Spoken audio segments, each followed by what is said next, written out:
안녕하세요.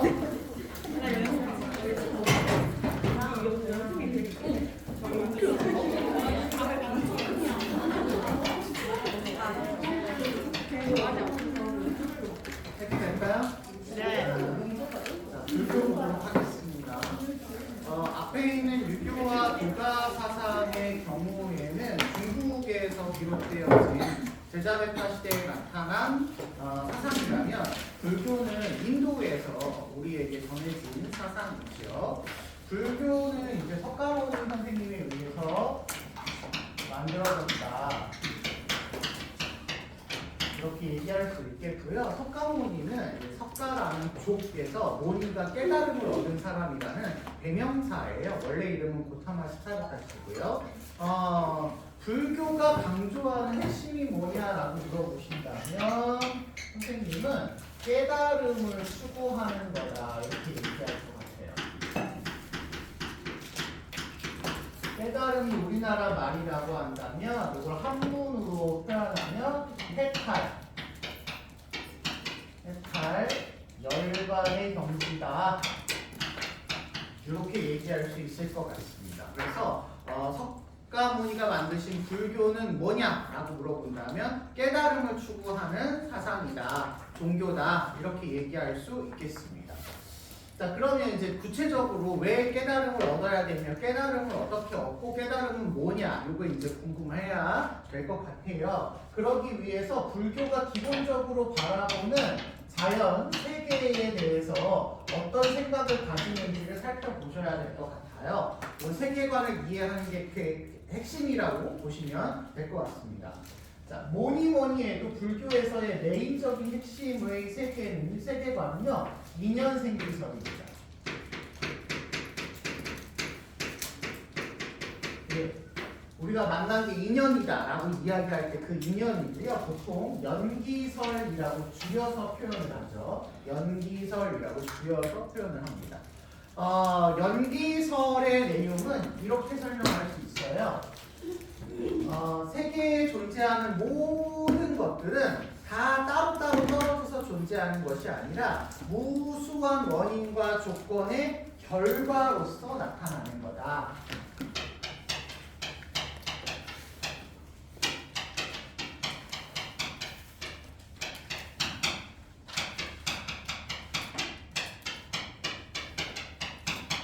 우리가 살고 있는 세계의 모든 존재와 현상이 어떻게 있냐를 설명하는 원리로서 모든 존재와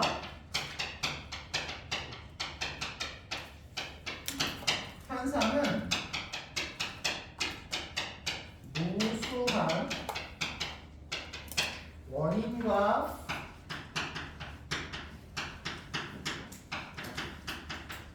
조건의 결과로 나타난 거다라고 보는 사상입니다. 성국이가 이렇게 존재하기 위해서는 성국이의 엄마 아빠가 계셔야 됐고, 성국이 엄마 아빠가 계시기 위해서는 성국이의 할머니 할아버지 외할머니 외할아버지가 존재하셔야 됐고, 이러이러한 여러 가지 조건들이 맞아야지만 지금 성국이라는 존재가 있다라고 볼 수 있어요. 여러분이 여기에 앉아 있는 것도 오늘 아침에 눈을 뜨고 일어나야 됐고, 눈을 뜨고 일어나기 위해서는 핸드폰 알람이 필요하거나 부모님 깨워주시거나 뭐 이렇게 해야 됐고, 집이 있어서 씻고 교복 입고 나오고 버스 운전하는 아저씨가 데려다 주거나 부모님이 데려다 주거나 여러분의 다리가 멀쩡하니까 지금 여기 와 있는 거예요. 그러니까 여러분이 지금 이렇게 있는 모든 결과적인 모습에도 수많은 조건들이 다 있기 때문에 이런 결과가 나왔지, 여기서 하나라도 바뀌면 달라질 수 있죠. 결과가 달라질 수 있다. 이렇게 생각을 하고 있는 것이 연기설, 인연생기설의 핵심이다. 이렇게 얘기할 수 있겠습니다. 그러니까 불교에서는 모든 현상과 존재를 어떻게 바라보는 거냐면 인과 관계로 인식해서 바라보고 있습니다. 바라보고 있어요. 그래서 이것이 있으니까 저것이 있고, 얘가 없어지면 얘도 사라질 수 있어. 이렇게 보는 관점이라서 이걸 뒤집어서 이야기하면 모든 존재와 현상은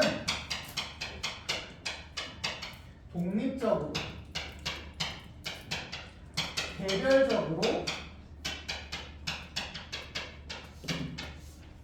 존재하지 않는다라는 겁니다.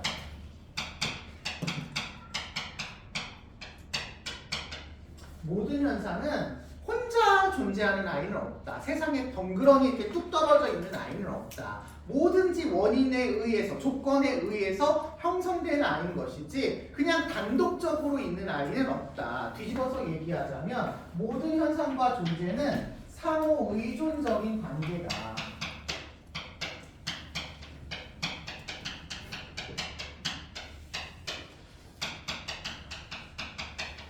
존재한다라고 하는 게 연기설의 핵심입니다. 모든 아이들이 존재하는 이유, 모든 아이들이 지금 나타나는 어떤 현상 이런 거에는 다 원인이 있고 그 원인에 따른 결과로서 우리가 나타나는 거야. 그러니까 얘하고 나는 둘이 아닌 거죠. 얘가 있으니까 내가 존재하는 거고 얘가 없으니까 내가 존재하지 않는 거니까 이 아이의 어떤 현상이나 원인이 나라는 결과를 가져오니까 요거 이렇게 얘기합니다. 자타분.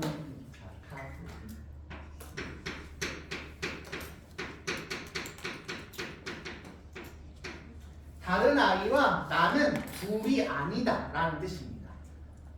걔가 없어지면 나도 없어지고 걔가 있으니까 나도 있는 거니까 우리는 서로 연결되어 있어서 우리는 하나나 마찬가지야. 뭐 이런 의미인 거죠. 네. 그런 맥락에서 모든 것들을 파악하고 있기 때문에 불교는 모두가 연결되어 있다라고 이야기하고 있고 이런 데서 나온 용어가 인터넷이라고 하는 용어가 여기에서 나오는 용어가 됩니다. 다 보이지 않게 연결되어 있다. 인드라라고 하는 신에 의해서 그물처럼 연결되어 있다. 이런 얘기를 하고 있는 거죠. 이런 것들을 이제 부처님이 깨달은 바를 정리해 놓으신 4가지 진리를 사성제설이라고 합니다. 부처님이 깨달은 성스러운 진리다. 근데 몇 개가 있냐면 4개가 있다 라고 해서 사성제설이라고 합니다. 사단, 사덕, 사성제 이렇게 4가지를 주로 말씀을 많이 하시나 봐요. 근데 이거는 다 연기설에서 나온 것이기 때문에 설명이 우리가 지금 있는 현상에 대한 원인과 결과 그리고 앞으로 우리가 열심히 노력해서 달성해야 될 이상적인 세계에 대한 원인과 결과 이런 식으로 되어 있어요. 이런 식으로 되어 있습니다. 먼저는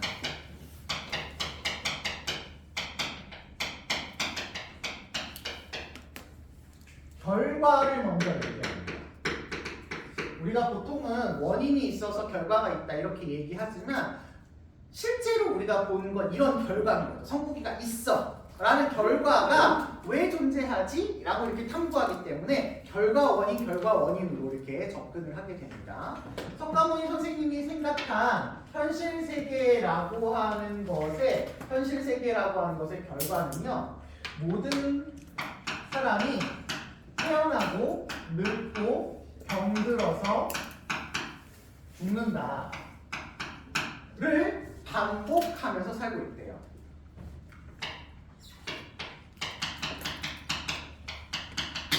이걸 순환하면서 살아가고 있답니다. 불교는 특히 뒤에 나오겠지만 윤회 사상을 생각하고 있어서 죽어도 또 태어나요. 그래서 요거를 내가 원하지 않지만 어떤 아이는 재벌집에, 어떤 아이는 여성으로, 어떤 아이는 북한에, 어떤 아이는 아프리카에 원하지 않지만 태어난 상태에서 그대로 있는 것이 아니라 나이 들어서 병들고 죽고를 계속 반복하니까 석가모니는 이 현상을 가리켜서 인간의 기본적인 고통이다. 4가지 고통이다. 그냥 줄여서 사고라고 이야기하는데 이런 고통의 연속이다라고 얘기를 하고 계셔요. 고통의 연속이다라고 이야기를 하고 계십니다. 그래서 이런 고통의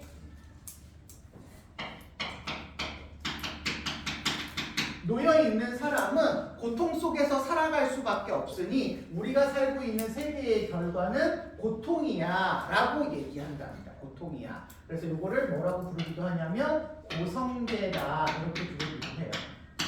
성제는 아까 성스러운 진리라고 했잖아. 그 중에 첫 번째가 현실 세계가 고통이라는 진리다 이런 뜻입니다. 괜찮아요?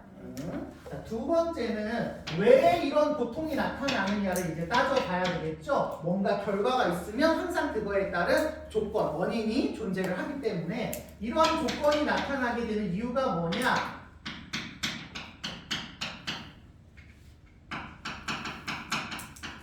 를 생각해 본다면 석가모니 선생님은 그렇대요. 우리가 생로병사의 그런 굴레에 놓여 있는 이유는 우리가 살아가고 있는 것에 대한, 늙지 않는 것에 대한, 병들지 않는 것에 대한, 죽지 않기 위한 것들에 대해서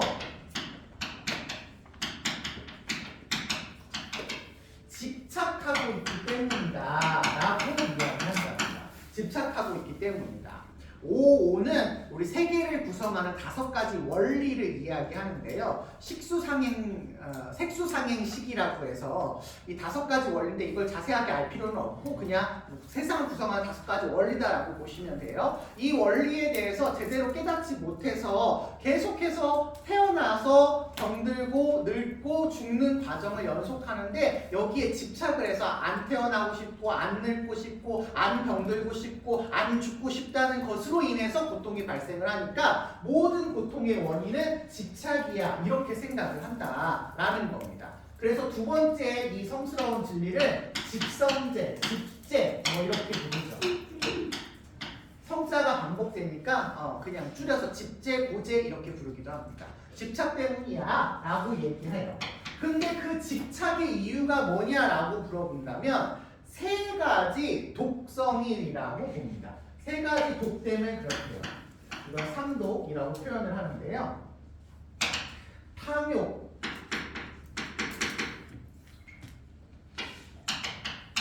진해,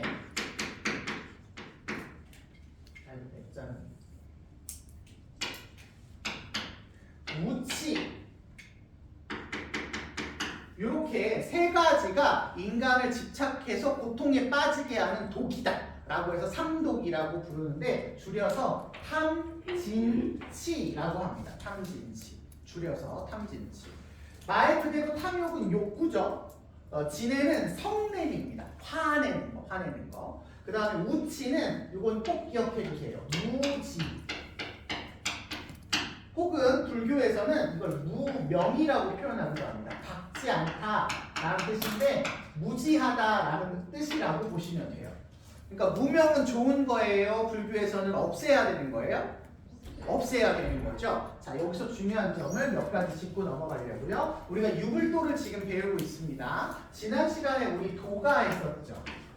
도가에서는 이상적인 삶을 위해서 지혜가 있는 삶이 좋다고 해요? 무지한 삶이 좋다고 해요? 그치요. 도가에서는 무지한 것이 이상적이라고 보기 때문에 불교와 차이점이라고 볼 수 있겠습니다. 그쵸? 근데 그에 비해서 유교의 관점에서는 시비선악을 구별해요, 안 해요? 구별하지요. 그러니까 옳은 게 좋은 거야, 안 옳은 게 좋은 거야? 옳은 게 좋은 거라는 거야. 그러면 유교에서는 지혜가 있어야 된다고 얘기할 수 있겠죠. 그러면 불교하고 유교는 지혜가 있어야 되고 무지한 건 안 좋은 거야 라는 공통점을 가지고 있고, 도가에서는 지혜는 안 좋은 거고 무지한 게 좋은 거야 라는 차이점을 보이고 있다라고 우리 생각해 주셔야 되겠습니다. 또 하나, 탐욕을 지금 뭐라고 얘기해요? 독이라고 얘기해요. 그러니까 이거 안 좋은 거죠. 안 좋은 거죠. 그럼 탐욕을 제거해야 돼? 그러면 유교에서도 사사로운 욕구 뭐하라고 해? 제거하라고 하죠. 도가에서도 욕구, 무욕의 상태를 좋은 상태라고 보죠. 그러면 이거 유불도 모두의 뭐다? 공통점이다. 이렇게 파악해 주셔야 되시겠습니다. 알겠죠? 그래서 이러한 것들이 인간을 집착하게 만들어서 인간에게 고통을 유발하게 하는 원인이 된다 라고 석가모니 선생님이 얘기를 하시게 됩니다. 그러면 우리는 이런 상태가 좋지 않으니까 여기에서 벗어나야 되겠죠? 벗어난 상태를 이상세계다 라고 얘기를 하고요. 이 이상세계의 결과를 먼저 보시면 금방 위에 나타난 여러 가지 고통들이, 모든 고통이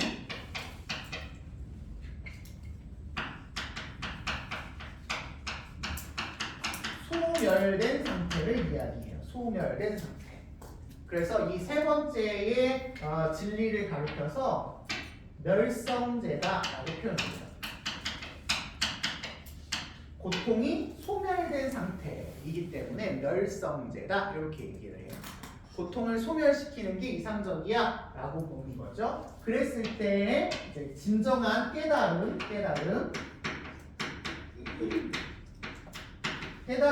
무지한 거예요? 지혜가 있는 거예요? 지혜가 있는 겁니다. 지혜가 있는 상태를 한자로는 해탈했다. 그러니까 중생에서부터 벗어났다라는 뜻이고요. 열반, 고통이 없기 때문에 마음이 평온한 상태, 이걸 열반이라고 부르게 되죠. 그래서 이런 상태가 되면 이제 이상적인 상태다, 이상적인 상황에 이르렀다. 뭐 기독교적으로 얘기하면 천국에 갔다 이런 얘기가 되겠습니다. 어떻게 이렇게 갈 수 있느냐? 갈 수 있는 방법.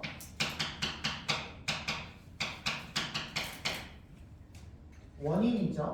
방법. 어떻게 갈 수 있느냐? 두 가지 방법을 얘기하는데요. 첫 번째 방법은 팔정도라고 표현합니다. 8가지 바른 길을 가시면 된대요.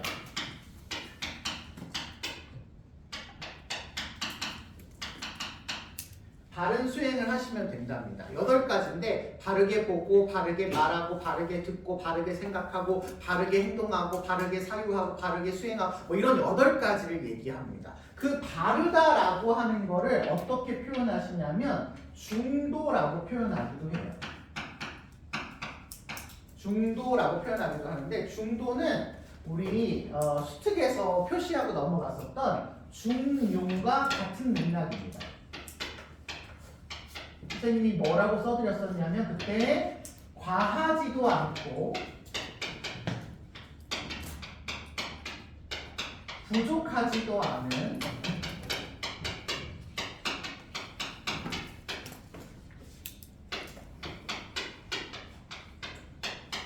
최고의 상태다 라고 표현해 드렸어요. 부처님이 처음에 깨달음을 얻기 위해서 수행을 할 때 고행을 하셨어요. 고통에 자신의 몸을 던지는 수행을 하셨어요. 그때 당시 부처님이 살았을 당시에는 브라만교라고 해가지고 이제 육사외도 사상 같은 것들이 유행을 했는데 자신을 고통에 넘기게 되면서 고통에 무감각해지면 나는 해탈할 수 있어 이렇게 생각을 했거든요. 그래서 자기를 고통스럽게 만드는 수행을 했습니다. 그래서 부처님도 따라서 그걸 했거든요. 오랜 시간 그걸 했는데 깨달음을 얻지 못했어. 그러다가 어느 날 너무 안 먹는 그런 수행을 하다 보니까 몸이 쇠약해져서 쓰러져서 죽을 뻔하죠. 그런 걸 이제 어떤 소녀가 와서 죽을 주고 물을 주어서 부처님을 다시 살리셔요. 그러면서 부처님이 이렇게 극단에 치우친 방법으로는 깨달음을 얻을 수가 없구나 라고 생각해서 이런 중도의 방법이 올바른 거야 라고 제시를 하고 계십니다. 어쨌거나 보시면 현실세계, 이상세계의 원인과 결과 이런 식으로 연기설적인 맥락에서 다 설명을 하고 있기 때문에 불교에서 제일 중요한 건 이런 연기설이다 라고 보시면 되겠습니다.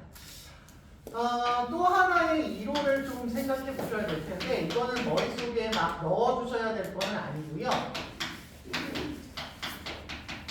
삼법인설이라고 해서 불교라고 법으로 도장을 찍는다라는 뜻이에요. 요거는 불교야 라고 할 수 있는 3가지 기본 원리라는 뜻이고요. 그 3가지 기본 원리 여러분 외우실 필요 없어요. 그냥 알아만 두세요. 재행무상,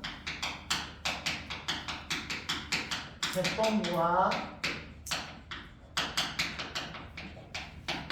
일체계고, 열반적정 요런 아이들이 있는데 3개라면서 선생님 왜 4개 쓰시나요? 이렇게 물어보신다면 불교가 이제 부처님 사후에 소승불교, 대승불교로 나누어지거든요. 소승불교에서는 일체계고를 따르고 대승불교에서는 열반적정을 따라서 요거 2개를 더 추가를 해서 이렇게 설명을 합니다. 근데 이게 중요한 게 아니고 이 해설이 중요합니다. 재행무상과 제법무화의 해설이 중요한데 선생님은 이렇게 설명을 해요.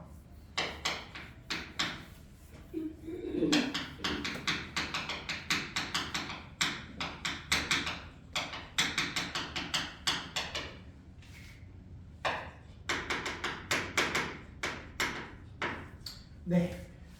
무상이라는 말은 상이 없다라는 뜻이에요. 고정된 실체가 없다. 무아라는 말은 내가 존재하지 않는다. 이런 뜻이거든요. 이게 왜 그러냐면 모든 것들은 고정되어 있는 아이는 없어. 성국이가 지금은 이런 모습이잖아요. 근데 어렸을 때도 이랬을까요? 어렸을 때는 애기 모양이었겠죠. 예뻤대요. 예뻤대. 그랬는데 성국이가 나중에 죽었어. 그래가지고 성국이를 화장을 해가지고 바다에다 뿌리든지 막 땅에다가 뿌리든지 묻었어. 그러면 가루가 성국이야, 이게 성국이야, 어렸을 때가 성국이야. 그냥 다 성국이죠. 모든 아이가 성국인데 성국이의 고정된 실체가 가루야, 이거야, 그거야 라고 얘기할 수가 있어요, 없어요? 없는 거야. 모든 실체. 여러분도 마찬가지죠. 여러분들도 여기 앉아있는 이 모습도 여러분이지만 어렸을 때의 모습도 있고 집에 갔을 때의 모습도 있고 친구 만났을 때의 모습도 있고 나중에 자라서의 또 모습도 달라질 거란 말이죠. 훨씬 더 성숙한 어른이 됐을 때도 여러분일 거고 굉장히 다른 존재가 될 거라는 게 그 모든 아이가 여러분인데 뭐다? 라고 고정되게 얘기하면 안 되잖아요. 다 변한다라는 거죠. 칠판도 지금 이게 나무지만 이 나무의 모양이 원래 이렇지 않았잖아. 동그란 나무였을 테고 그 동그란 나무가 자라기 위해서는 원래는 씨앗이었을 거고 원래 씨앗이었다가 자라서 이렇게 평평해지는 모든 과정을 겪다 보니까 이렇게 된 거고 지금 공기 중에 노출되어 있는 상태에서도 끊임없이 이 아이는 변화하고 있어요. 아까 전에는 초록색이었다가 지금 선생님의 칠판을 쓰고 있기 때문에 흰색으로 변하거나 빨간색으로 변하고 있기 때문에 고정된 실체가 없다라는 뜻에서 모든 아이는 변한다고 얘기합니다.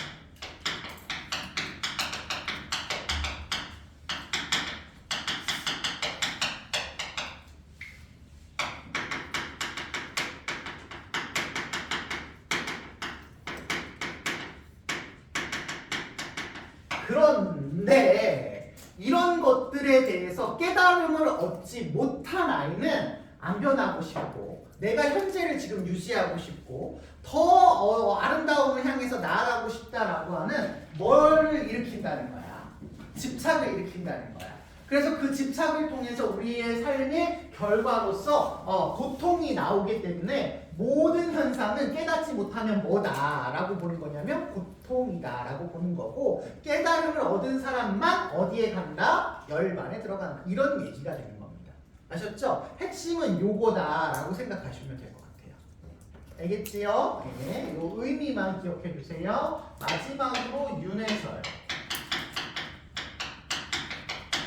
석가모니 씨가 그냥 불교를 만든 게 아니고 그때 당시에 존재하고 있었던 브라만교를 계승해서 불교를 만든 겁니다. 그렇기 때문에 브라만교에서 나타나고 있는 사상을 가져 들어오게 되는데요. 그 대표적인 게 깨달음을 얻지 못한 사람, 우리가 보통 중생이라고 얘기해요. 중생. 깨달음을 얻지 못한 중생은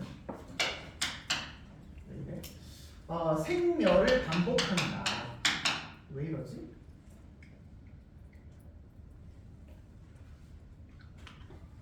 이거를 펜을 하나를 바꿀게요. 미안해요.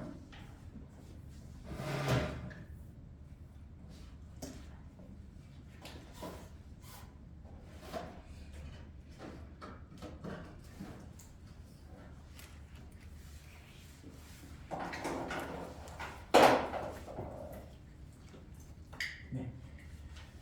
생멸을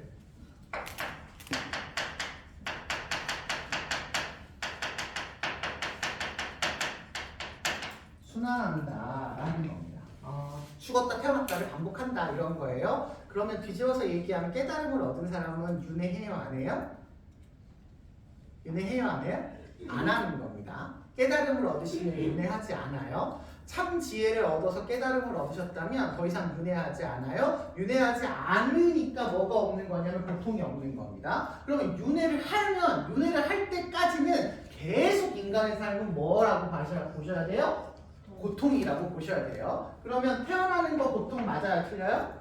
맞죠? 죽는 거 고통 맞아요? 틀려요? 맞는 겁니다. 죽어도 고통, 태어나도 고통인 거예요. 그래서 중생은 깨달음을 얻지 못해서 계속 고통을 반복하고 있는 이런 사람인데 태어나고 죽는 것은요 생명이 있는 존재는 모두 태어나고 죽거든요. 그렇기 때문에 이 윤회는 생명이 있는 존재라면 모두 윤회를 해요. 그러면 윤회를 하는 기준이 좀 있지 않을까?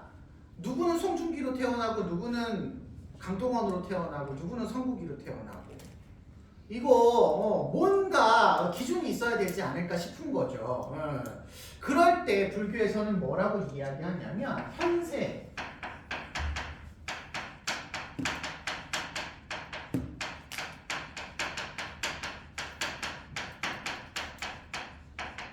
여기 조금 하나 더 쓸 거예요.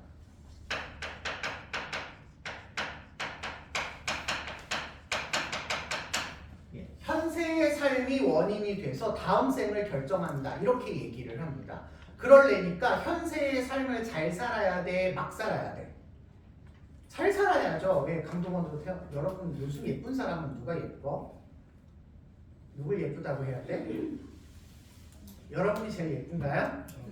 여러분 MZ세대는 요즘은 그런 식으로 얘기를 해야 되는 것 같더라고요. 네, 내가 제일 예뻐 뭐 이렇게 해야 되는 것 같은데 아무튼 예쁜 사람으로 태어나기 위해서 연진이처럼 살면 안 되겠죠. 그런 애들은 이제 인과응보의 그 원인과 결과의 어떤 그런 수레에 따라서 벌을 받을 거니까 다음 생에 안 좋은 여건에서 태어날 수 있다라는 거야. 그래서 현실적인 삶을 잘 살아야 된다라는 얘기를 하게 됩니다. 현실에서 도덕적인 삶을 살아라 라고 얘기합니다.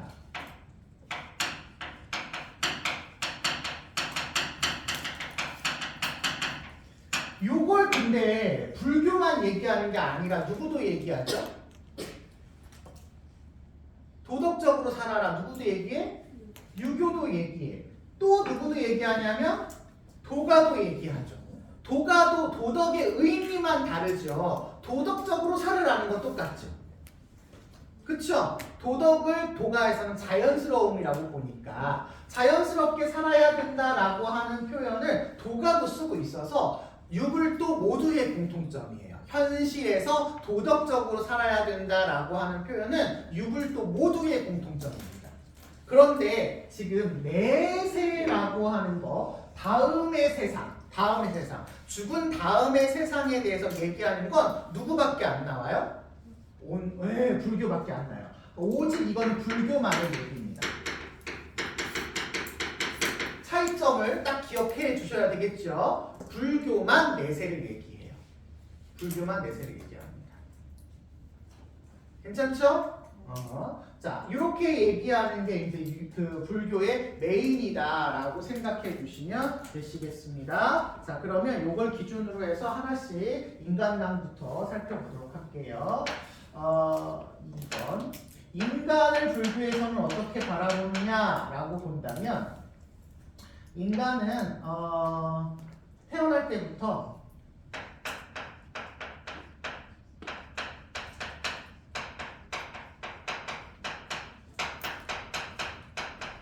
불성을 지니고 있는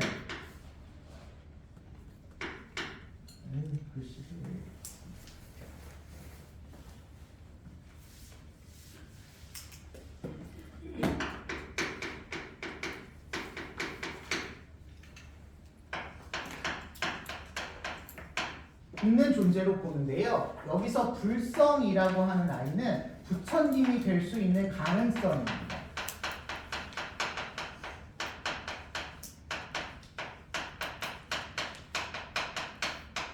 그렇기 때문에 나중에 문제에서 불성을 만들어야 된다. 불성을 형성해야 된다. 라는 선지가 나오면 그거는 맞는 거다, 틀린 거다. 틀린 거다라고 해야 돼요. 있는 불성을 잘 끄집어내시는 거예요. 아셨죠? 내 마음속에 있는 부처님을 끄집어내셔야 되는데요. 그렇기 때문에 누구나 수양을 하면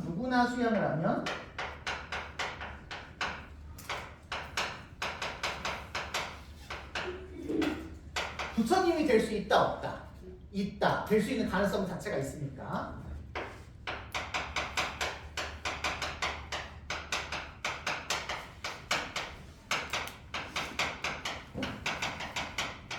라고 얘네들은 생각을 하고 있어요. 근데 이 얘기도 유교에서도 이렇게 얘기하죠. 그쵸? 유교에서도 누구나 노력하면 이상적인 사람이 될 수 있어. 도가에서도 그렇게 얘기하죠. 도가에서도 누구나 세계 모든 존재는 자연성을 가지고 있기 때문에, 자연의 법칙을 내재하고 있기 때문에 노력하면 누구나 이상적인 인간이 될 수 있어 라고 얘기를 하고 있어요. 그래서 이것도 유불도 모두의 공통점이다 라고 생각해 주셔야 되시겠습니다. 됐죠? 자, 그렇다고 한다면 이상적인 인간은 누구냐?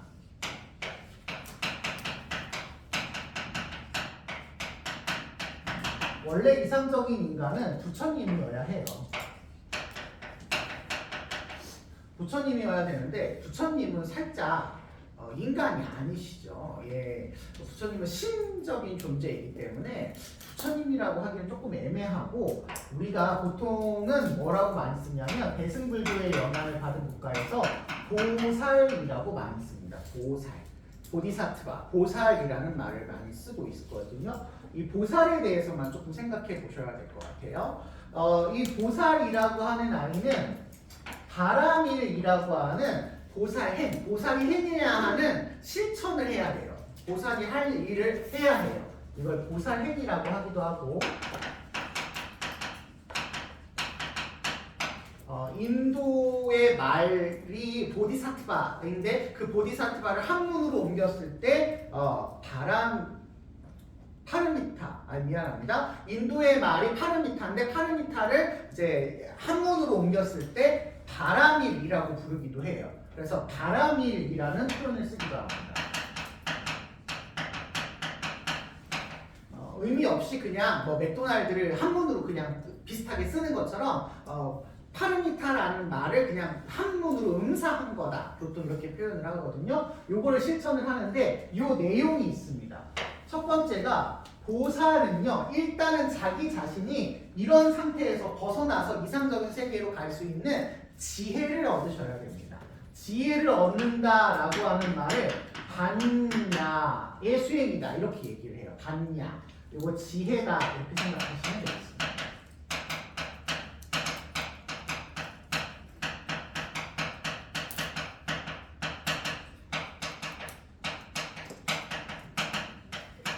그래서 자기 자신이 먼저 깨달음에 이르는 사람이어야 해요. 깨달음을 얻기 위해서 노력하는 사람이어야 됩니다. 원래 이 바라밀은 6가지거든요. 보시지계, 인욕, 선정, 정진 이런 6가지인데 그 6가지 중에서 요게 일단은 지혜를 얻는 것으로 제일 핵심이 되어지고, 두 번째는요, 이거는 대승불교에서만 나오는 거예요. 우리는 생윤이기 때문에 대승불교, 소승불교를 구분하지 않아요. 하지만 이 말 자체가 대승불교에서만 나오는 거라서 조금 이해를 하자면, 대승과 소승은요, 깨달음을 얻는 데 있어서 그 깨달음을 다른 사람에게 전해줄 수 있냐 없느냐의 차이야. 승자가 우리 엘리베이터 승강기의 승자거든요. 수레라는 뜻이야. 근데 소승이면 수레에 한 명밖에 못 타. 그래서 자기 혼자의 깨달음, 개인의 해탈과 수양을 강조하면 소승불교고, 대승불교는 내가 깨달음을 얻고 다른 사람들도 같이 태울 수 있다는 거야. 그래서 대승불교는 다른 사람들을 구제를 해야 되거든요. 이걸 우리가 어려운 말로는 보시라고 합니다. 보시. 다른 사람들을 깨달음을 얻도록 도와주는 거. 이걸 보시라고 해요.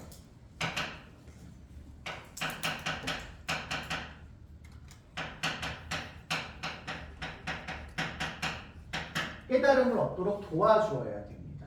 이게 마땅히 내가 부처가 되어서 깨달음을 얻은 사람이라고 한다면, 깨달음을 얻지 못한 불쌍한 중생을 불쌍하게 여겨서 그 사람을 도와주는 마음이 있어야 한다는 거예요. 그래서 여기에서 나오는 불교의 핵심 원리가 자비의 사상입니다. 자비. 이거는 쉽게 얘기하면 사랑이에요. 깨달음을 얻지 못한 불쌍한 중생을 불쌍하게 자애롭게 여기는 마음, 이게 자비예요. 그래서 이러한 자비로움을 바탕으로 다른 아이들을 도와줘라 이렇게 얘기를 합니다. 됐나요? 이런 인간들이 되기 위해서 어떻게 노력해야 되느냐? 앞에 다 얘기했던 거예요. 첫 번째로는 삼독을 제거하셔야 됩니다. 아까 얘기했죠. 탐진치와 같은 삼독,